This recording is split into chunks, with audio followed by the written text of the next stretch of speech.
इस कानून को लेकर बयानबाजी भी हो रही है। नेता विपक्ष रामवीर सिंह बिधूड़ी और बीजेपी नेता बांसुरी स्वराज क्या कह रहे हैं वो आपको दिखाते हैं। अरविंद केजरीवाल को ध्यान देना चाहिए कि हमारा पब्लिक ट्रांसपोर्ट पूरी तरह से बर्बाद हो गया है।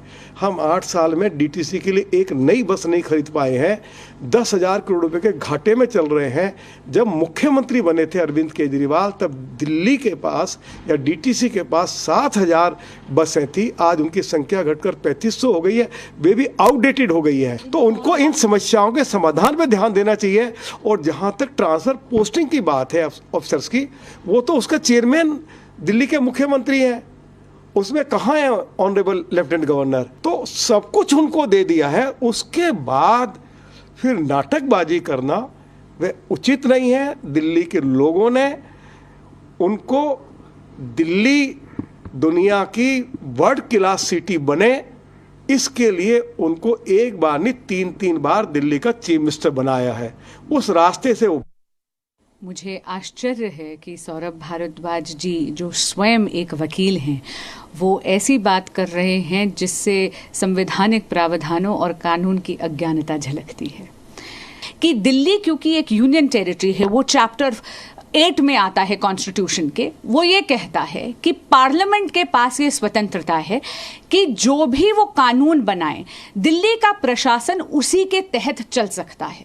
इसलिए ये जो नया कानून आया है ये 11 मई के जजमेंट का भी अनुसरण करता है, ये संवैधानिक प्रावधानों का भी अनुसरण करता है। और इसीलिए मुझे यकीन है कि जब ये चैलेंज अगर आम आदमी पार्टी करती है सुप्रीम कोर्ट में तो honourable supreme court of India इस नए कानून को अपहोल्ड करेगा।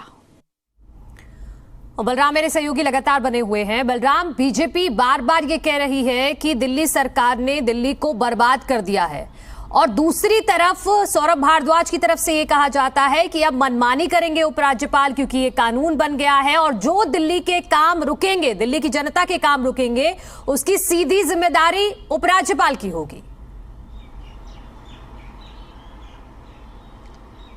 देखिए मनु, पहले समझना होगा कि आखिरकार इस कानून के तहत किस तरह से ट्रांसफर पोस्टिंग अधिकारियों की होगी। जिस तरीके से नेता प्रतिपक्ष रामवीर सिंह बिधूड़ी कह रहे थे कि दिल्ली के मुख्यमंत्री को ही इस अथॉरिटी का चेयरमैन बनाया गया है, तो आपको बता दें कि दिल्ली के मुख्यमंत्री ही इस अथॉरिटी के चेयरमैन होंगे, लेकिन उनके साथ 2 सदस्य होंगे, यानी दिल्ली के चीफ सेक्रेटरी और प्रिंसिपल सेक्रेटरी होम। और बहुमत के साथ ये अथॉरिटी कोई भी फैसला लेगी, यानी कोई भी अधिकारी अगर बदला जाता है या उसका ट्रांसफर किया जाता है या उसकी नियुक्ति की जाती है तो 2 लोगों की सहमति अनिवार्य है।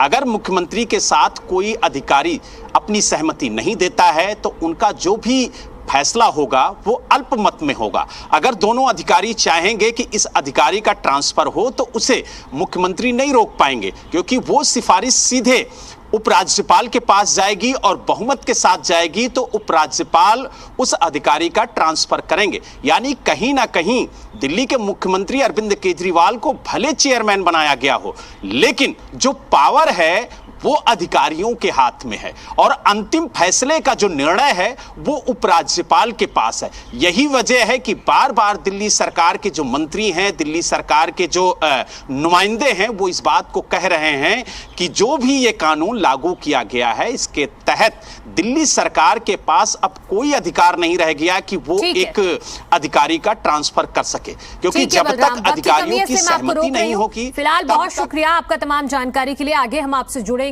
जो आप महत्वपूर्ण जानकारी दे रहे हैं कि भले ही चेयरमैन बनाया गया है मुख्यमंत्री अरविंद केजरीवाल को, लेकिन उनके साथ 2 अधिकारी और हैं। जब तक वो उनकी बात पर सहमत नहीं होते या 2:1 का रेशियो नहीं होता तब तक किसी भी अधिकारी का ट्रांसफर नहीं हो सकता।